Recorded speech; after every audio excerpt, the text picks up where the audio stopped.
علامہ صاحب وہ جنتی دروازے کا بھی بتا دیں، بہشتی دروازے کے حوالے سے بھی۔ بالکل، اس کے بارے میں بہت ساری علماء نے تشریحات و تفسیرات بیان کی ہیں۔ اب میں ناظرین کو اپنے انداز سے بتاتا ہوں۔ بعض لوگ اس پر بڑا اعتراض کرتے ہیں، جی بہشتی دروازہ ہے۔ میں نے ایک کتاب میں پڑھا تھا اور یہ کتاب ڈائجسٹ ٹائپ تھی، اس کے اندر اعلیٰ حضرت تاجدار گولڑا پیر سیدنا مہر علی شاہ صاحب رحمۃ اللہ علیہ آپ کے حوالے سے یہ بات لکھی۔ آپ جب حضرت بابا فرید الملت والدین والحق آپ کے مزار اقدس پہ گئے تو آپ نے بھی خواہش کا اظہار فرمایا کہ میں نے اسی دروازے سے گزرنا ہے۔ اچھا، یہاں پر ایک مولوی تھا، وہ بڑا اس پر تقریریں کرتا تھا، آگ بگولا ہوتا تھا، ہر جمعے سڑ کے اس کا منہ کالا ہوا تھا، پتہ نہیں یہ کیا۔ اس کو جب پتا چلا نا کہ پیر مہر علی شاہ صاحب رحمۃ اللہ علیہ آ رہے ہیں، اس نے کہا یار بڑا پڑھا لکھا پیر ہے، سید ہے اور بڑا ٹنا ٹن مسئلے بیان کرتے ہیں، تو آج پتا چلتا ہے کیا جب پیر مہر علی شاہ صاحب ہے تو آپ نے بھی اظہار فرمایا۔ تو اس نے آ کر چند اس کے چمچے کڑچے بھی ساتھ تھے، میں تھوڑا پنجابی کا لفظ بول لیتا ہوں، تو انہوں نے آ کے شور مچانا شروع کر دی۔ وہ آ کے کہنے لگے یہ آپ جیسا پڑھا لکھا پیر، کیا یہ شرک نہیں ہے، فلاں نہیں ہے، یہاں یہ نہیں۔ آپ نے جب دیکھا نا کہ یہ پورا جناب گرم ہو چکا ہے، آپ نے فرمایا بھیا روک کے ہماری بھی بات سنو گے ذرا، سمجھ آئی؟ اعلیٰ حضرت تاجدار گولڑا رضی اللہ عنہ آپ فرمانے لگے بھائی بات یہ ہے کہ تو ایک دروازے پر اتنا آگ بگولا ہو رہا ہے، مجھے ایک بات بتا، کیا اس کے دلائل تجھے حدیث میں نظر نہیں آئے؟ اس نے کہا حدیثوں میں ہے ہی نہیں۔ فرمایا میں حدیث پڑھتا ہوں تیرے سامنے، آقا کریم علیہ السلام نے کیا یہ نہیں فرمایا انما القبر روضۃ من ریاض الجنہ او حفرۃ من حفرۃ النار، کہ یہ جو قبر ہے یا تو جنت کے باغوں میں سے ایک باغ ہے یا جہنم کے گڑھوں میں سے گڑھا ہے؟ کہا بالکل یہ حدیث ہے۔ فرمایا رک جا پھر۔ فرمایا جہنم کا گڑھا کس کی قبر ہوتی ہے؟ کہا کافر کی۔ فرمایا بابا کے بارے میں کیا عقیدہ؟ کہہ رہے تھے تو مسلمان ہوتا ہے، لاکھوں مسلمان کی اپنی نگاہ فیض سے۔ اچھا، فرمایا مسلمان ہے بلکہ مسلمان گر ہیں؟ کہا بالکل۔ ولی کامل ہے؟ کہا بالکل۔ فرمایا مسلمان کی قبر کیا ہوتی ہے؟ تو وہ کہنے لگا وہ جنت کا باغ ہوتی ہے۔ تو فرمایا بھائی اگر جنت کا باغ ہے تو سنیوں کو ابھی اس مسئلے کی صحیح طرح سمجھ نہیں آئی ہے، ورنہ چاروں طرف سے دروازے وہ بہشتی لگا لیتے، یہ تو قدموں کی جانب سے لگا ہوا ہے۔ کیا کہنے، باغ اگر ہے تو اس کو جدھر سے بھی دروازہ لگاؤ گے تو وہ باغ کا ہی دروازہ ہوگا نا۔ اگر مومن کی قبر یہ جنت ہوتی ہے تو جدھر سے بھی دروازہ لگاؤ گے تو جنتی دروازہ ہی بنانا۔ بہت اچھے۔ آپ نے جب یہ سمجھایا تو وہ حیران و ششدر رہ گیا۔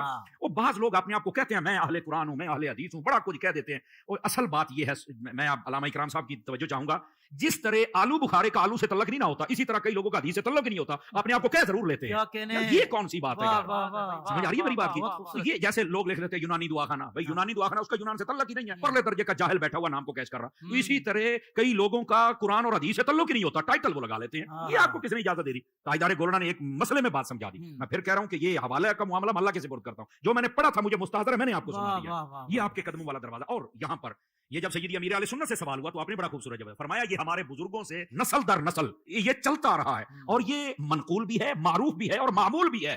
سمجھ آ رہی ہے؟ تو جب اتنی بات منقول و معروف و مشہور و معمول بیاہ ہو تو پھر ہم اس کا کیسے، ویسے بھی قبر جنت کا باغ ہے تو اس دروازے کو جنتی دروازہ کہنے سے مسئلہ کیا ہو رہا ہوتا ہے؟ ویسے بھی ضمنی معاملات ہوتے ہیں نا، ضمنی معاملات ہے، یہ کوئی عقائد کی اگر کوئی نہیں بھی مانتا اور اولیاء کو مانتا ہے اور اس کی عقائد ٹھیک ہے، دیٹس اوکے، لیکن یہ کہ اس کا یہ مطلب نہیں ہے کہ اس دروازے کی وجہ سے تم اولیاء کے دشمن بن جاؤ اور جو جاتے ہیں ان کو مشرک بنا دو، تو ایسی بات نہیں ہے۔ کیا دنیا میں بھی جنتی دروازہ ہو سکتا ہے؟ یا جنتی دروازہ بھی ہو سکتا ہے، اور حدیثوں میں تو جنتی آدمیوں کا بھی تو پتہ چلایا تھا نا، ہر نبی جنتی ہے یقینی طور پر۔ پھر صحابہ کرام 10 صحابہ مشہور ہیں جن کو جنت کی بشارت بزبان رحمت عالمیان صلی اللہ تعالی علیہ وآلہ وسلم دی گئی۔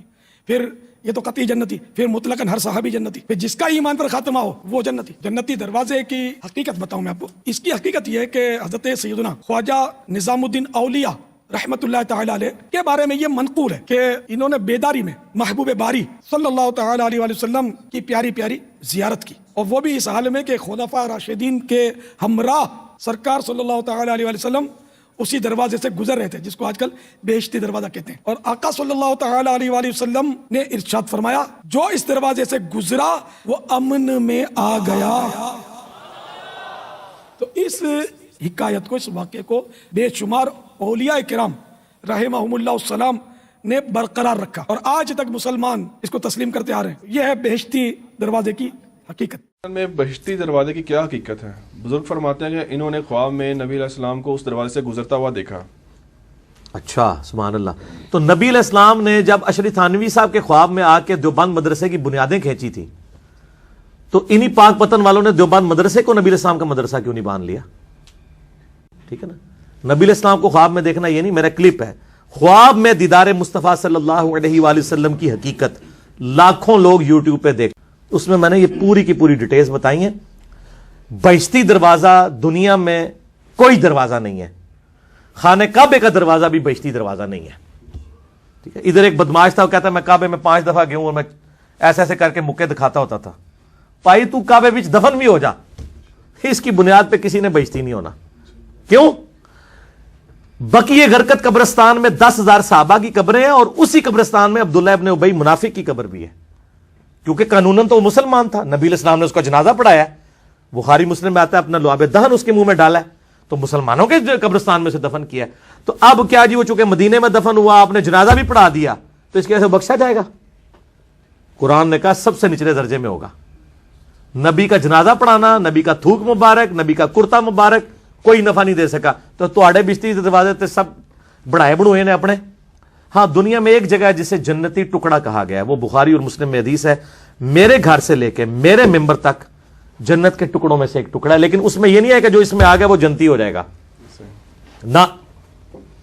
اگر کوئی کہتا ہے یہ ہے تو ان کو کہیں گے فلانے تواڈے جڑے دوسرے مخالف بزرگ نے ہوتے اتنے گئے ہوئے نے, کہیں گے نہیں وہ تو پاویں جتنے مرضی ٹر جائے نہیں ہوئے گا. تو ان کا تواڈے بھی جتنے مرضی ٹر جان اینج نہیں ہوتا, ٹھیک ہے نا, نہیں ماننے کے لیے تیار نا. ادھر سے جتنے ہمارے سیاسی لیڈر, فوجی لیڈر باقی جاتے ہیں وہ بیٹھے ہی ریاض الجنہ میں ہوتے ہیں, ان کے لیے ریاض الجنہ خالی کرا دیا جاتا ہے. بھائی ادھر چوکڑی مار کے بھی کوئی بیٹھ جائے جنتی تو نہیں ہوگا, وہ جنت کا ٹکڑا ہے. آپ وہاں جائیں, اس پہ امام بخاری نے باب باندھا ہے کہ قبر رسول سے لے کے ممبر رسول جنت کا ٹکڑا ہے. نبی علیہ السلام کی قبر مبارک, حضرت ابو بکر عمر کی قبریں, یہ جنت کے ٹکڑوں میں سے ایک ٹکڑا ہے, زمین کے اوپر جنت کا ایک ٹکڑا ہے. لیکن اس کے اندر داخل ہونے سے کوئی جنت میں نہیں داخل ہو جائے گا. احمد بریلوی صاحب نے ایک شعر لکھا ہے, جنت میں آ کر نار میں جاتا نہیں کوئی. انہوں نے اسی کے اوپر شعر کیا. وہ جب وہ جنت البقی اس میں بیٹھے نا ریاض الجنہ میں, تو انہوں نے کہا کہ جب حدیثوں میں ہم نے سنا جو ایک دفعہ جنت میں چلا جائے گا دوبارہ دوزخ میں نہیں جائے گا. تو انہوں نے کہا یا اللہ میں ایک بار جنت میں آ گیا ہوں نا, تو اب میں امید کرتا ہوں کہ میں دوزخ میں نہیں جاؤں گا. تو یہ شعروں تک تو بات ٹھیک ہے, ورنہ تواڈے سیاسی لیڈر جنہوں تسی انہی گالاں کڈ دیو دل وچ, وہ تو سارے ادھر جاتے ہیں. وہ تو کعبے کے دروازے ان کے لیے کھلتے ہیں, تو قبر رسول کے لیے ان کو بھی اندر لے کے جایا جاتا ہے. کہتے ہیں نہیں وہ نہیں جان گے, تسی بھی نہیں جاؤ گے بھائی, کوئی بھی نہیں جائے گا. اس طریقے سے کوئی جنت دوزخ کا فیصلہ نہیں. ٹھیک ہو گیا جی.